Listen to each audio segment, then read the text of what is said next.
Hello everyone, मैं हूं doctor Surabhi Solanki और आप देख रहे हैं मेरा चैनल डॉक्टर सुरभि की प्रेगनेंसी टिप्स। आज इस वीडियो में हम जानेंगे कि आप कैसे पता कर सकते हैं, कैसे कैलकुलेट कर सकते हैं कि आपकी प्रेगनेंसी का कौन सा हफ्ता चल रहा है या कितने वीक्स की आपकी प्रेगनेंसी हो गई है। जो टोटल प्रेगनेंसी का ड्यूरेशन होता है वो 40 वीक्स का होता है, यानी कि 40 हफ्तों की टोटल आपकी प्रेगनेंसी होती है। इसको काउंट कहाँ से करते हैं? जो आपका लास्ट पीरियड आया था, मेंस्ट्रुअल पीरियड आपका आया था, उसका जो पहला दिन था, यानी कि जिस दिन आपकी ब्लीडिंग स्टार्ट हुई थी, वो जो डेट होती है उसको एलएमपी बोला जाता है, यानी कि लास्ट मेंस्ट्रुअल पीरियड। वो जो डेट होती है उसी से आपका जो प्रेगनेंसी का ड्यूरेशन है वो काउंट किया जाता है। तो आपको कैसे पता चलेगा कि आपका कौन सा हफ्ता चल रहा है? आप कैसे इसको कैलकुलेट कर सकते हैं? आपको ये देखना है कि एलएमपी से लेके आज की डेट तक कितने दिन हो गए हैं। मान लीजिए आपने डेज काउंट किए और आपके 70 डेज हो गए हैं एलएमपी से, तो इसको आप 7 से डिवाइड कर लीजिए।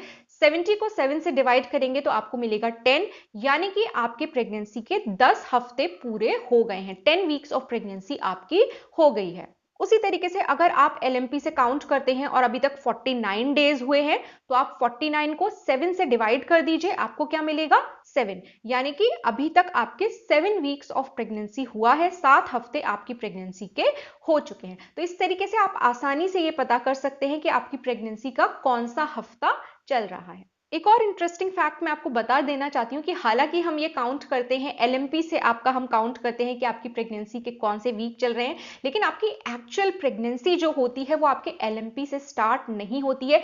इनफैक्ट आपकी जो एलएमपी होती है उसके 21 दिन के बाद जनरली आपकी प्रेगनेंसी, एक्चुअल प्रेगनेंसी स्टार्ट होती है। अगर आपकी 28 दिन की मेंस्ट्रुअल साइकिल है तो, यानी कि जो आपका लास्ट मेंस्ट्रुअल पीरियड आया था उसके 21 डेज के बाद आप प्रेग्नेंट हुई थी। ऐसा इसलिए होता है कि जो लास्ट मेंस्ट्रुअल पीरियड था उसके जनरली 14 डेज के बाद आपका ओव्यूलेशन होता है, यानी कि अंडा रिलीज होता है आपकी ओवरी में से, और उसी टाइम पे करीब ओव्यूलेशन आपका हो जाता है। पर तुरंत प्रेगनेंसी नहीं होती है, क्योंकि उसके बाद भी करीब 1 हफ्ता या 6 दिन का टाइम आपके उस एम्ब्रियो को लगता है। वो आपकी फेलोपियन ट्यूब्स में 2-3 दिन बिताता है, उसके बाद फिर आपके यूट्रस में, आपकी बच्चेदानी में 2-3 दिन बिताता है, और जब वो डेवलप होकर ब्लास्टोसिस्ट नाम की एक स्टेज होती है उसमें पहुंच जाता है, तब वो जाके आपके यूट्रस में, यानी कि बच्चेदानी की जो लाइनिंग होती है उसमें इंप्लांट होता है, यानी कि चिपकता है। जब वो चिपक जाता है आपकी यूट्राइन लाइनिंग से, तब आपकी प्रेगनेंसी स्टार्ट होती है, एक्चुअल प्रेगनेंसी। अब आप सोचेंगे तो फिर वहां से क्यों नहीं ये कैलकुलेट किया जाता है कि प्रेगनेंसी का कितना ड्यूरेशन हो गया है या कितने वीक्स की प्रेगनेंसी है?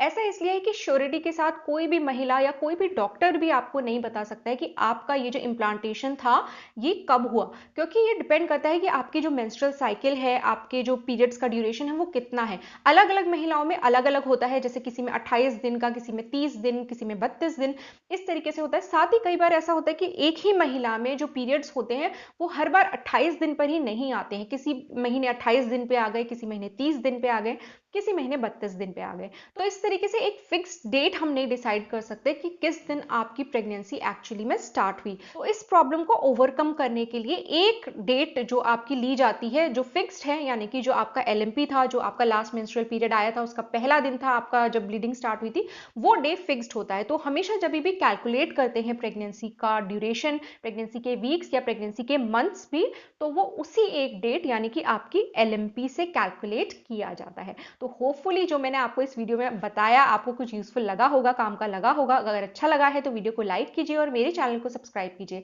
चैनल को सब्सक्राइब करने के साथ साथ वो जो नोटिफिकेशन बेल है ऑल के ऑप्शन के साथ, उसको भी जरूर प्रेस कर दीजिएगा, ताकि मेरे आने वाले प्रेगनेंसी से रिलेटेड यूजफुल वीडियोस की नोटिफिकेशंस आपको समय पर मिलते रहे।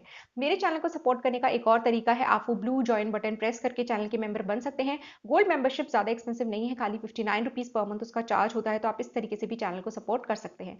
मैं आपसे मिलूंगी अपने अगले वीडियो में, तब तक के लिए अपना ख्याल रखिए।